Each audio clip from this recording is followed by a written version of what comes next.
Hi, my name is Roger Schluter. This video is actually about valuing a business. Valuing a business could be the very hard thing to do, but it is really important if you're selling a business, and it's very important if you're buying a business. The value in dollars involves assessing its worth based on various factors and methodologies. Most industries have a metric that's used to value the business. In a particular industry, there's a metric for hair salons. There's a metric for, I'm sorry, I forget what they were. I know I did them I knew them at one time. And then there was also a metric for if you are opening storage units. There should be, so many storage units per so many houses. So anyway, both of those are like rules of thumb that they use, and they can be very valuable to use those rules of thumb. So anyway, here are some common general approaches to business valuation. Asset-based approach, the book value. Calculate the value of the company's assets by subtracting the liabilities from total assets as reported on the balance sheet. Now this method totally ignores depreciation that has been subtracted from the asset values over time. What you should do is adjust the asset values first, like the adjusted net asset value. The adjusted net asset value, you adjust the book value of assets and liabilities to reflect their fair market values. Now the assets are really the ones that you're going to have to do this to. This may involve appraising tangible assets such as property and equipment, and considering the fair value of intangible assets like patents or trademarks. Then subtract the liabilities from the market value of the assets to get a truer value. This should only be really used in asset intensive industries, not in service intensive industries. The income-based approach, and now this is the one that you almost need somebody who does evaluations or is an MBA or something like that. And I know I'm an MBA, but I would have to go back over this to be able to do it. I wouldn't be able to just run it through my head right now in front of this. I would have to actually, I might actually have to go back and review a few things, because in reality, you really don't use it a whole lot. If you were somebody looking for different companies to buy, then you would use it. If I was somebody who bought and sold businesses, then I would use it.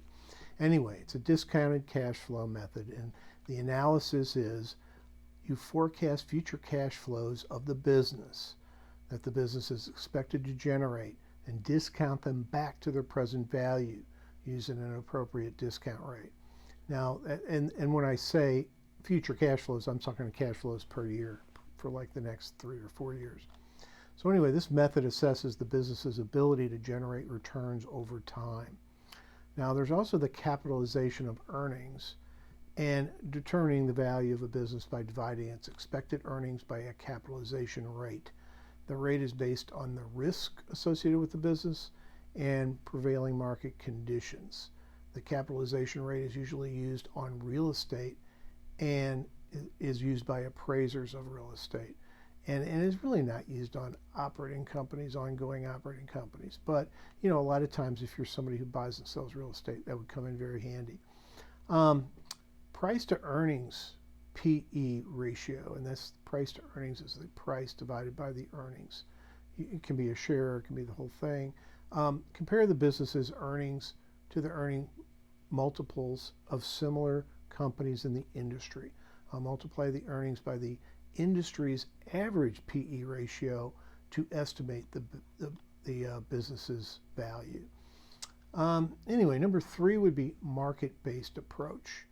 And comparable sales method, research recent transactions of similar businesses in the market to identify sales prices. Compare the target business to these transactions, considering factors like size, industry, growth, potential, and profitability to estimate its value. And then we've got the market multiple method, determining a value multiple based on financial ratios, such as the PE ratio or price to sales ratio, derived from comparable companies. And then you want to apply this multiple to the financial metrics of the target business to derive an estimated value. Now, you can use several of these things, but a lot of times you want to do evaluation several different ways and then look at the numbers you get, because you usually won't get exactly the same number. And it is important to note that business valuations can be very complex, and no single method can really provide an exact value. So I'm saying use several methods and come up with several values, and then hopefully you'll be able to come up with, a reasonable value of what it's worth. Combining multiple approaches and considering quantitative factors specific to the business and its industry can help define the valuation or refine the valuation. Additionally, engaging a professional business appraiser or financial advisor that's experienced in business valuation is really recommended to ensure a thorough and accurate assessment. These guys can be expensive, really expensive. So a lot of times it's good to either find that metric for the industry, or go ahead and use some of these methods. You could probably go on Google and search and find some other methods to value your type of business, and then come up with a value. But I tell you, what the value is going to end up being is whatever the seller wants it to be. And then if he's too low, he's going to get lots of bids. And if he's too high, nobody's going to want to buy it. So it really depends. Sometimes sellers have different things in mind. Sometimes they want somebody that they think will run the company well, and they'll let it go for a lesser price. I've seen that happen. And so anyway, I saw that happen to a car collision company.